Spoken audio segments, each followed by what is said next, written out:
Welcome to BOJTV Trending News for top stories in local, regional and international news, along with sports and a local weather forecast. I'm Carla. Coming up in our local trending news, 31 Jamaicans awaiting evacuation from Abaco. Unidentified gunman fatally shot in Maple Clarendon. Curfew imposed in St. Andrew North Police Division.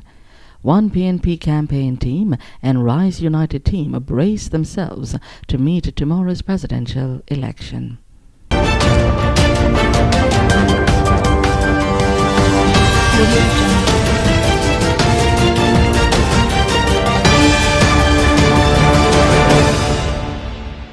Now the news in detail. Minister of Foreign Affairs and Foreign Trade, Senator Kamina Johnson-Smith, has welcomed news of safety of a group of 31 Jamaicans who are currently awaiting evacuation from Great Abaco Island in the aftermath of Hurricane Dorian, which ravaged northern Bahamas. Johnson-Smith said that this positive news was among several stories of hope received between yesterday and today. We continue to communicate with our Honorary Counsel in Nassau, Mrs. Terrell Butler, and can confirm that in addition to 12 Jamaican construction workers evacuated from Grand Key by their employer before the storm, a further 31 Jamaicans are expected to be evacuated from Abaco today, while others are in the process of being confirmed. In addition, 2 Jamaican ladies, one of whom is a teacher, who were feared missing, have been found safe and reunited with their families. She said the minister is making every effort to help Jamaicans connect with family members who may have been displaced by Hurricane Dorian. Jamaicans here at home who have been unable to make contact with their family members living in the Bahamas, especially Grand Bahama and Abaco, may call the Consular Affairs Department at 876-926-4220-9, extension 3346, and leave their contact information so that we may check on the well-being of their loved ones as that information becomes available, the minister said. Just hours after Prime Minister Andrew Holness announced that a state of public emergency has been declared in the parish of Clarendon, the Joint Security Forces started on their cleanup of the parish after one unidentified gunman was shot and killed and an illegal firearm taken from him.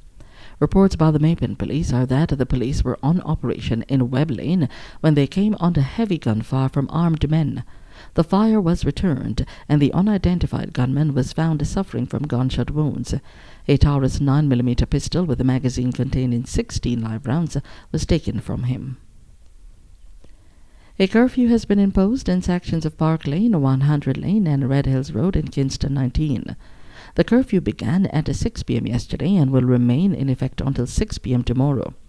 The boundaries of the curfew runs from north of Red Hills Road and Pennant Terrace to the intersection of Pennant from Whitehall Avenue through to Red Hills Road and Pennant Drive. During the hours of the curfew, all persons within the boundaries are requested to remain within their premises unless authorized in writing by the ground commander. A stevedore who was arrested and charged last month after more than $13 million worth of cocaine was found in his possession at Port Bustamante in Kingston is to return to court on October 4. Sean Tailor, 44, who is charged with possession of cocaine, dealing in cocaine, and conspiracy to import cocaine, was remanded when he appeared in the Kingston and St. Andrew Parish Court yesterday. When the matter was called up, the court is told that Tailor, whose antecedents were requested on his last appearance before the court, was not yet ready, but would be ready in 3 weeks, when his attorney at law Davian Vassell is expected to make a bail application. At the same time, the prosecution told the court that Tailor tried to flee when 22.5 pounds of cocaine, valued at approximately $13.3 million, was allegedly found in his possession. However, Vassell disputed the claim, insisting that Tailor attempted to run. The prosecutor said civilians told the police that he ran. It was reported that Tailor and 3 other stevedores were detained following the seizure. The others were later released. According to the police report, the police, accompanied by members of a Jamaica Customs Contraband Enforcement team, seized approximately 22.5 pounds of the white substance resembling cocaine on a vessel at the port. The vessel had reportedly arrived on July 29 from Colombia with containerized cargo, the report said. While the containers were being offloaded by stevedores, 8 packages of white substance resembling cocaine cocaine were found in Tailor's possession. Further investigation revealed that an additional 10 packages were concealed under the ship's spare anchor. Hundreds of delegates routing for the Dr. Peter Phillips' led One PNP and Peter Buntin's Rise United teams are preparing themselves to meet tomorrow's crucial presidential election to determine who will lead the People's National Party. Dr. Peter Phillips, the current president of the party, is looking to turn back the challenge of Manchester's Member of Parliament Peter Buntin. Earlier this week, One PNP campaign team accused Rise United of breaching the election protocol. During a press conference held at the Jamaica Pegasus Hotel in St. Andrew, Dr. Phillips and his communications director Lisa Hanna accused Rise United of using cash to bribe delegates in some constituencies. Prior to that, One PNP accused the Rise United campaign team of breaching the campaign protocol by mounting an advertising campaign. But despite these allegations, a large crowd of Mr. Buntin supporters say they believe he has what it takes to pull off a victory.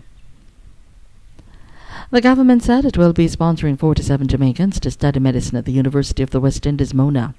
This announcement was made yesterday by Carl Samuda, minister without a portfolio with responsibility for the Ministry of Education, Youth and Information, at a press conference held at the university's campus in St. Andrew.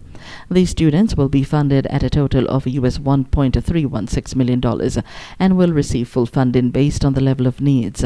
The government says it is already funding 80% of the tuition for 55 students in the cohort of the 5-year Bachelor of Medicine, Bachelor of Surgery program.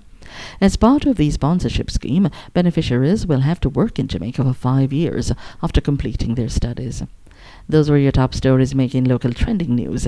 Now join us for news from across the region as well as our international story, sports and local weather forecast. From across the region, the final death toll from Hurricane Dorian in the Bahamas could be staggering, a government minister has said, as the storm lashed North Carolina in the U.S. today with torrential rain and fierce winds.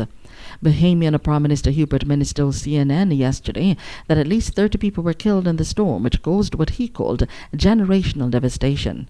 Extra morticians and refrigerated coolers to store bodies were being sent to the region to help authorities cope with the deadly impact, Health Minister Dwayne Sands told local media. Of the final number killed, he declared, "Let me say that I believe the number will be staggering." Dorian was a Category 5 hurricane, the highest on the 5-level wind scale, when it slammed into the northern Bahamas on Sunday, leaving a trail of immense destruction. Thousands have been left homeless, while the United Nations said 70,000 were in immediate need of aid. In international news, Robert Gabriel Mugabe, the Zimbabwean independence icon turned authoritarian leader, has died at age 95. Mr. Mugabe had been receiving treatment in a hospital in Singapore since April.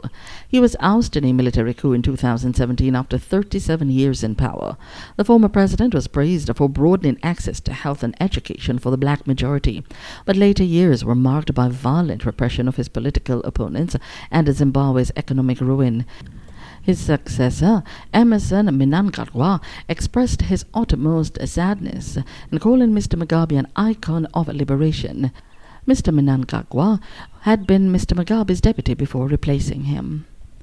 Over in our sporting report, Jamaica's men's discus national record holder Patrick Dacus will seek to defend his title. 400-meter runners Akima Bloomfield and Nathan Allen will be hoping to earn a wild card to the IAAF World Championships, and Daniel Williams will seek to complete a remarkable victory at the IAAF Diamond League season ends today with the second final at the Van Damme Memorials in Brussels. 8 Jamaicans, 7 in Diamond League finals, will be taking part in the meet.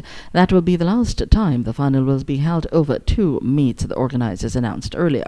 Next year, all finals will be held at 1 meet, unlike the practice where the finals were split over the final 2 meets in the series, with Zurich hosting the first set last week.